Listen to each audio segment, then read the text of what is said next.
Hingga suatu malam, Ibunda Bukhari bermimpi bertemu Nabi Ibrahim, dan dialah temanmu di surga. Assalamualaikum Bunda. Terima kasih sudah mengklik video ini. Di video kali ini, aku akan menyampaikan dua kisah inspiratif masih tentang dahsyatnya doa ibu. Kisah yang pertama adalah tentang Imam Bukhari.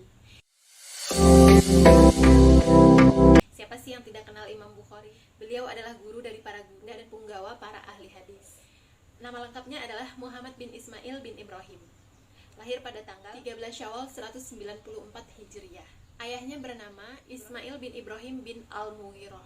Ayah Imam Bukhari ini adalah seorang ulama yang tertarik dengan hadis. Beliau memiliki perpustakaan pribadi tentang hadis-hadis. Sayang sekali, di usia Imam Bukhari kecil, ayandanya sudah meninggal dan meninggalkan perpustakaan tersebut untuk Bukhari beserta biaya pendidikan.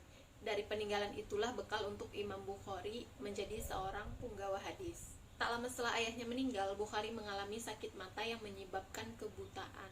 Menghadapi hal tersebut, Ibunda Bukhari senantiasa berdoa sepanjang hari, siang dan malam, pagi dan petang, selalu berbaik sangka kepada Allah dan tidak putus asa berdoa dan menyampaikan keadaan Bukhari kepada Allah Subhanahu wa taala.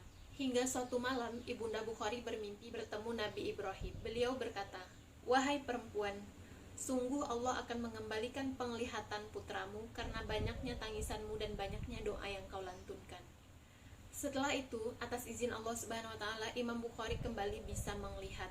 Kemudian ibundanya mengarahkan Imam Bukhari untuk mencintai peninggalan ayahnya dan membimbingnya untuk menuntut ilmu hadis. Berkat kesabarannya dalam memastikan hadis-hadis Nabi, Imam Bukhari kini menjadi seorang pembesar dalam ilmu hadis. Salah satu karyanya adalah Kitab Sahih Al-Bukhari yang menjadi kitab paling sahih setelah Al-Quran.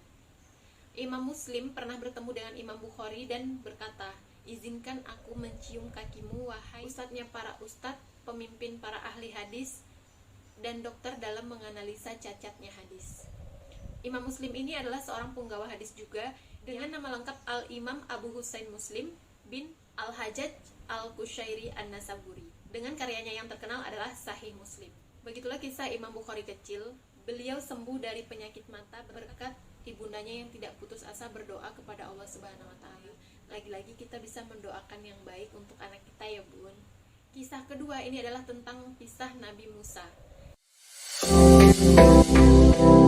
Nabi Musa adalah satu-satunya nabi yang memiliki keleluasaan berkomunikasi dengan Allah tanpa perantara.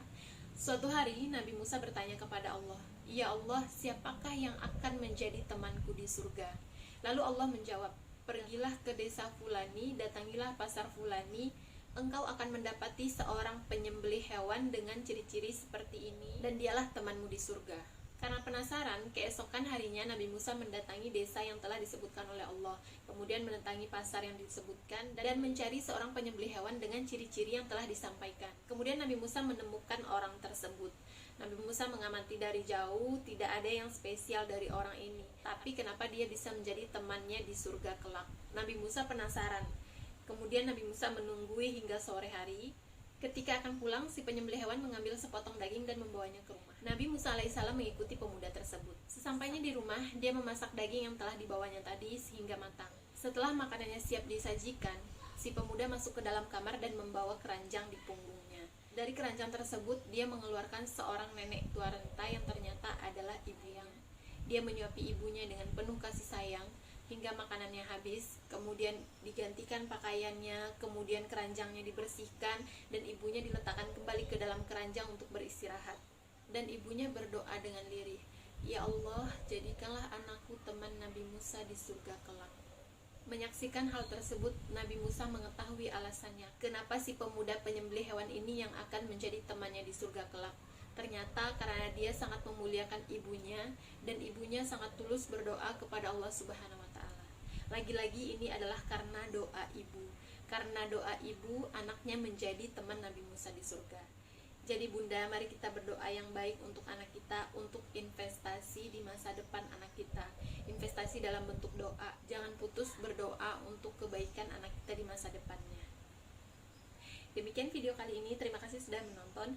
Jangan lupa like, subscribe, and share. Dan salam sayang untuk keluarga bunda.